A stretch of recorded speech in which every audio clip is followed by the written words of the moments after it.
Hey, g'day Ben. Here's a quick video of your setup.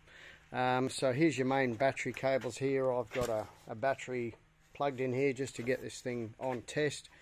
Here's your 150/35 charge controller, a 48 to 12 volt.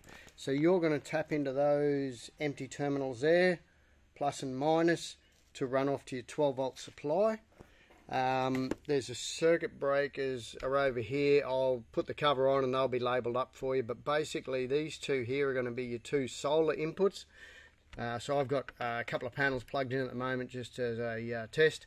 So you'll have panels plugged in there and there. It looks like negative on the left and red on the right, positive on the right. So that's for the solar isolators. Then we've got two more breakers here. So this one's going to be feeding the charge controller, and this guy here is going to be feeding your 48 to 12 volt converter. So you've got basically circuit breaker fusing on those.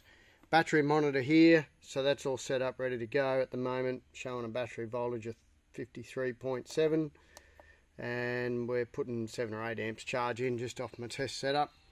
Main fuse breaker here for the inverter.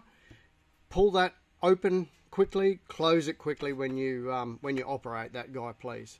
And I'll have a couple of spare fuses in the box as well. 3 main safety switches here. So number 1 and 2 is going to be AC input 1, AC input 2, and AC output. So AC input 1 is going to be your shore power. AC input 2 is going to come from the 24/1200 inverter for alternator charging.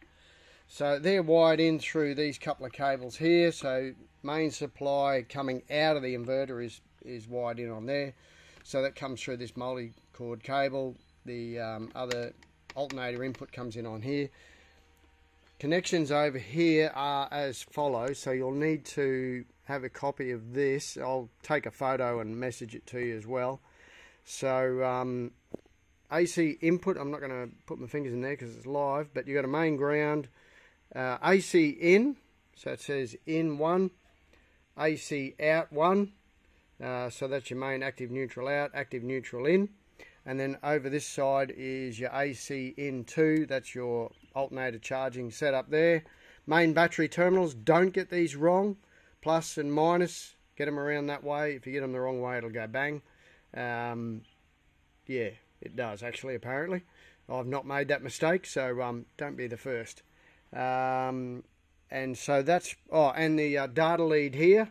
So you'll need to get yourself a long one of them. That'll plug into either one of those ports there. There's 2 ports, if you can see them. Either one of those, both the same. And that'll come through there up to your color control. Where it's going to plug on the color control, this is your color control here at the moment. Let me just go back to the main screen.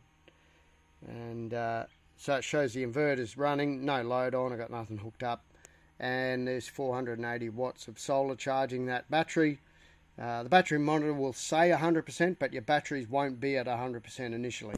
So I think they come at around about 70% charged. So wait until the float light has come on here, then you know you're at 100%. The battery monitor will, as it's charging, that'll just level out at 100%. So that'll stay at 100 until you actually get to 100. If you didn't and you start discharging, you won't know what your starting point is, for want of a better word. If we're plugged into mains, this red box here would show generator input or shore power input. So shore power, obviously shore power. Generator input is what I'm calling the alternator in. Connections on the back. So you've got this main battery positive and negative there. So you'll probably need to stretch them to go upstairs to where your kitchen is. So they're wired in underneath here. The VE bus. So that's where that data lead's going to go from the inverter. And then there's 2 VE direct 1, VE direct 2. Sorry, it's all upside down. So one of those is coming from the battery monitor. The other one is coming off this guy here. I don't have a drill on me, so I did have a different size charger on here, and it has the entry on the other side. So you'll need to, just pop yourself a hole there for this guy to be able to tuck through and get out the way. But anyway, that's a little tidy up bit for you to do when you get there. So there's 2 separate boards here. I will take this off this board and put it in its own box, and then so you'll see how that goes together when you get it. It's pretty simple. There's a little blue plate on there that you drop it into, and then a couple of screws through there just to there we are, just so that it's fixed to the board. And I think this one here. What do we got? Oh yeah, that's just your 10-meter VE direct cable. So you'll have another one of those. I'll pick up from the wholesalers. Obviously goes in between here. This guy here. So that's your battery separator / combiner. You'll put that off your start battery. From there, you'll go to the 24/1200 inverter and put that breaker on as well. So come from the battery into this guy, then to there, and then off to your inverter.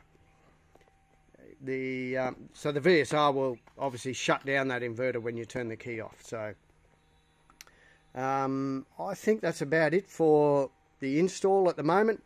I'll obviously disconnect all these leads on here, so they'll be wrapped up and sitting inside this box, and yeah, you get to put all that back together. Cheers, mate.